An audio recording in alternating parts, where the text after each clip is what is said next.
Halo, ketemu lagi sama aku Dina Rusdiana di channel ini. Kali ini aku mau bahas seputar tentang IRT, yaitu ibu rumah tangga. Kelemahan dan kelebihan jadi IRT, terus solusi gimana caranya jadi IRT yang punya power gitu. Karena kan banyak orang nih yang menyepelekan IRT gitu, padahal IRT itu profesi yang luar biasa sih menurutku, karena kita harus bisa didik anak, kita harus bisa ngurus rumah, ngurus suami, ngurus kegiatan rumah tangga dan lain sebagainya ya kan. Jadi aku mau bahas semua tentang IRT. Oke, pertama, jadi IRT itu kelebihan IRT dibanding wanita karir. Kalau IRT itu nggak ada tekanan dari atasan ataupun tekanan pekerjaan ya, dengan catatan kita punya suami yang selalu support kita, yang memang baik kayak gitu. Semoga kita semua dapat suami yang baik ya. Nah itu pertama, kita nggak punya tekanan nih di rumah, nggak ada tekanan pekerjaan, nggak ada tekanan dari atasan, kita bener-bener free, waktu juga bebas, bener-bener kita nih yang mengatur semuanya gitu loh.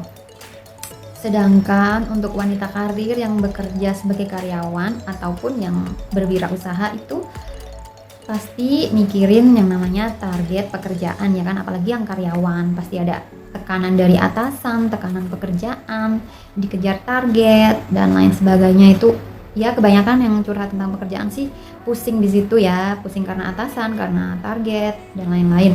Yang untuk wirausaha juga kepikiran tentang apa namanya,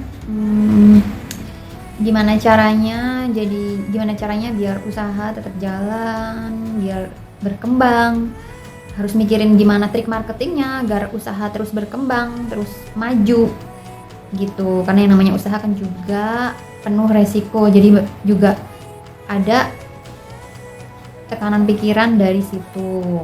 Itu cuman kelebihannya untuk wanita karir, yaitu dia punya penghasilan sendiri. Dia pasti ngerasa lebih tenang karena dia punya pegangan atas hasil jerih payahnya sendiri. Dia akan ngerasa lebih tenang. Mungkin bagi sebagian orang bilang yang alasan dia kerja itu agar tidak diinjak-injak lelaki, agar tidak disepelekan. Tapi sebenarnya semua wanita itu tidak patut untuk disepelekan. Semua wanita itu mulia ya, asalkan memang akhlaknya, attitude-nya itu baik semuanya. Nggak ada yang pantas untuk disepelekan. Ibu rumah tangga itu juga luar biasa loh, karena harus ngurus semua hal kan, dari anak, suami, rumah. Oke, dan sekarang aku mau kasih tips atau solusi untuk ibu rumah tangga agar hidup tetap tenang dengan finansial yang hanya didapat dari satu sisi aja. Sebelumnya aku mau cerita nih, ada kisah seorang ibu yang dia itu meninggal oleh suaminya pada usia 34 tahun. Untungnya dia itu punya pekerjaan tetap, beliau punya penghasilan tetap. Jadi meskipun beliau meninggal atau beliau jadi janda di usia yang sangat muda, tapi beliau tetap bisa berdiri sendiri, bisa menghidupi dirinya sendiri dan anak-anak, karena memang beliau tidak mau menikah lagi ya.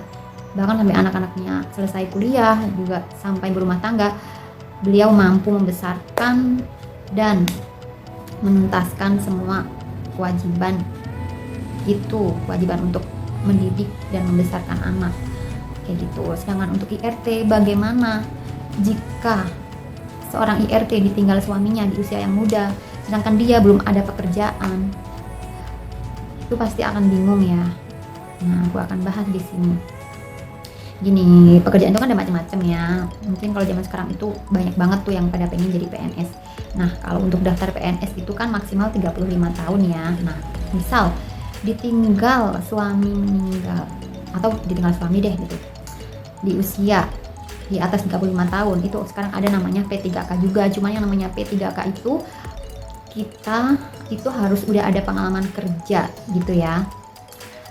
Nggak bisa yang tanpa pengalaman kerja, itu nggak bisa, setahu aku begitu. Coba tolong diralat kalau emang aku salah. Selain CPNS dan P3K adalah peluang kerjanya kerja di swasta. Kerja di swasta juga kalau mau punya jabatan yang bagus, gaji yang baik, agar bisa memenuhi kebutuhan diri sendiri dan anak-anak, juga harus udah punya pengalaman kerja. Sedangkan selama ini jadi IRT belum punya pengalaman kerja apa-apa, pasti akan bingung juga cari kerjaan swasta yang gajinya sesuai dan bisa untuk menghidupi diri sendiri dan anak-anak. Terus bagaimana nanti kelanjutan kehidupannya? Oke, tadi kita udah bahas CPNS, P3K, dan juga swasta. Sekarang gimana kalau mau berwirausaha sementara selama ini belum punya pengalaman dalam bidang bisnis? Pasti akan bingung. Dan yang pertama adalah harus punya modalnya terlebih dahulu, ya kan? Oke, sekarang aku mau bahas tentang itu.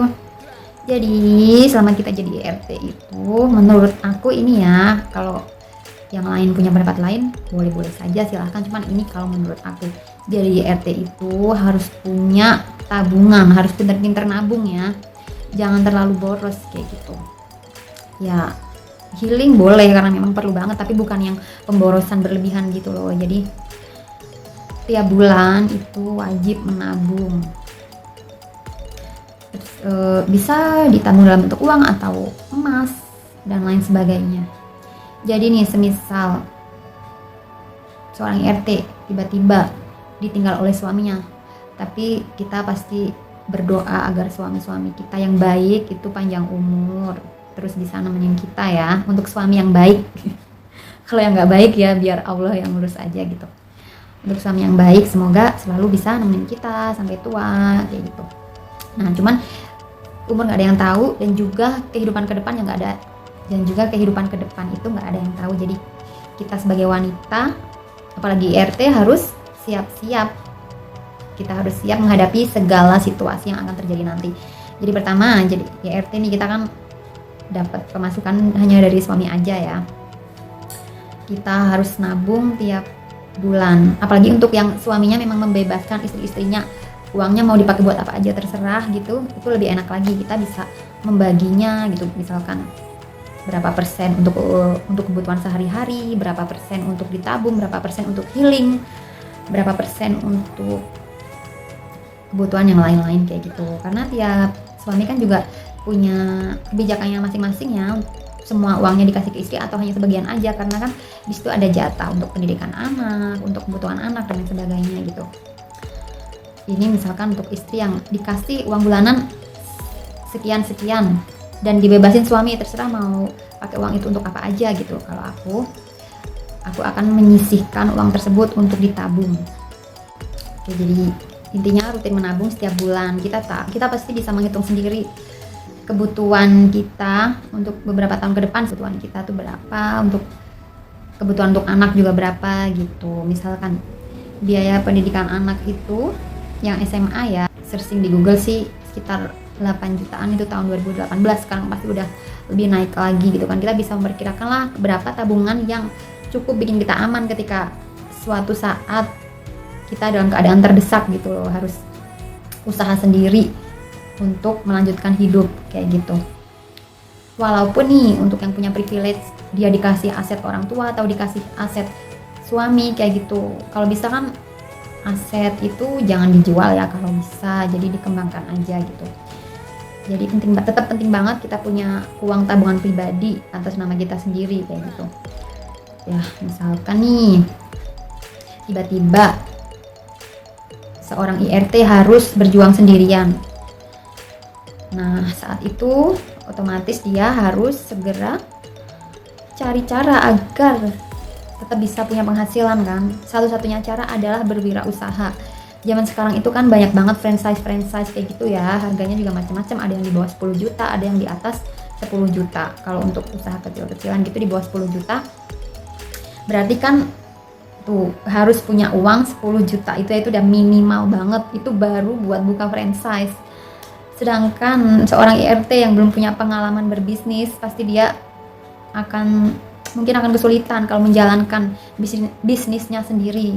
Dia akan membutuhkan karyawan, jadi dia juga harus menyiapkan uang modal nih untuk membayar karyawan tersebut gitu. Jadi paling nggak harus menyiapkan uang berapa ya kira-kira.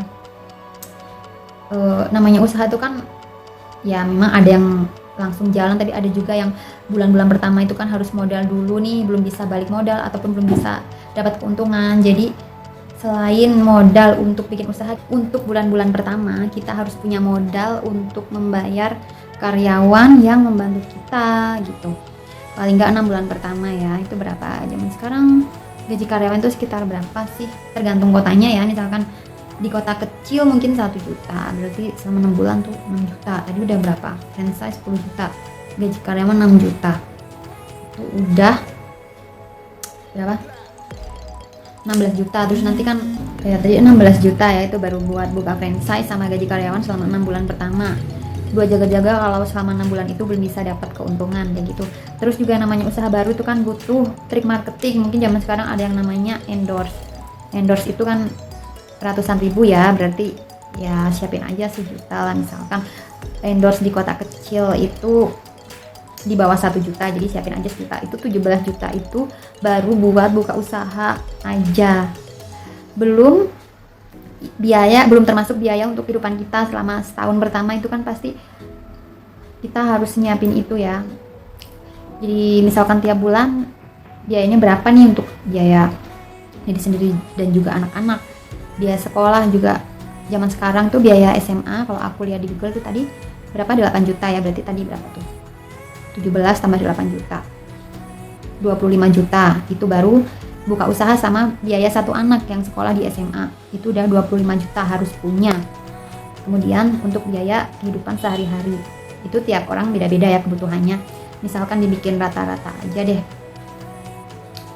satu ibu dan 2 orang anak misalkan 5 juta ya, sebulan 5 juta kali 12 berapa tuh, 12 ke 60 ya, 60 juta ditambah 25 juta, 85 juta. Itu udah minimal banget harus punya uang 85 juta.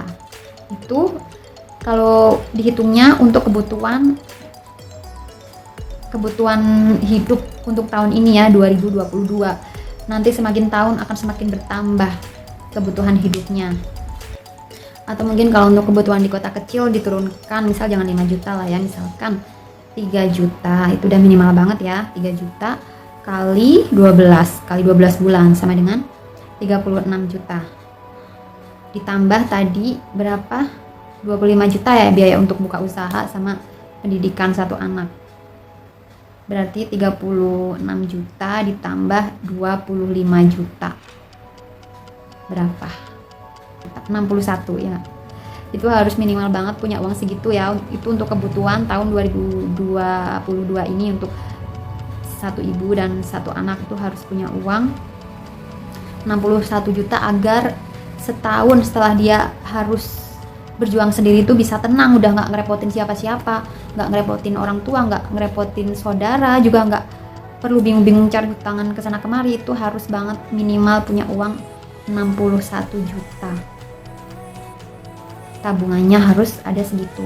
Nah, dari perhitungan ini kan kita bisa memperkirakan kita tuh harus nabung berapa nih agar kedepannya walaupun kita IRT itu tetap bisa selalu tenang, nggak takut nanti kalau harus berjuang sendiri tuh, nggak takut yang harus bingung pusing karena kita udah punya pegangan, kita udah punya tabungan kayak gitu. Itu sih kalau menurut aku solusi menjadi IRT yang tetap tenang dengan finansial yang kita punya, walaupun saat ini kita belum bisa punya penghasilan sendiri. Masih saat ini kita hanya punya penghasilan yang didapat dari suami aja. Tapi itu juga sebenarnya ada yang bilang wah beban suami. Aku nggak setuju sih, karena memang tanggung jawab dan kewajiban suami kan menafkahi anak dan istri itu udah kewajiban, karena dia udah mengambil kita wanita nih dari orang tua kita yang selama ini udah mendidik kita, membesarkan kita. Jadi emang udah jadi kewajiban suami menafkahi kita dan anak-anak gitu. Jadi jangan anggap dirimu itu beban suami ya, karena emang itu udah kewajiban suami dan hak itu merupakan hak kita sebagai istri dan juga ibu dari anak-anak kita kan gitu.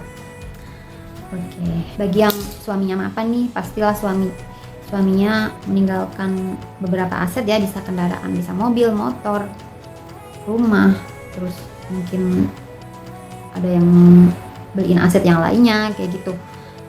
Itu kan tinggalan dari suami ya. Yang namanya pemberian dari suami ya kalau bisa kan nggak boleh dijual ya, tapi dijaga aja atau malah dikembangkan biar beranak pinak kayak gitu kalau bisa.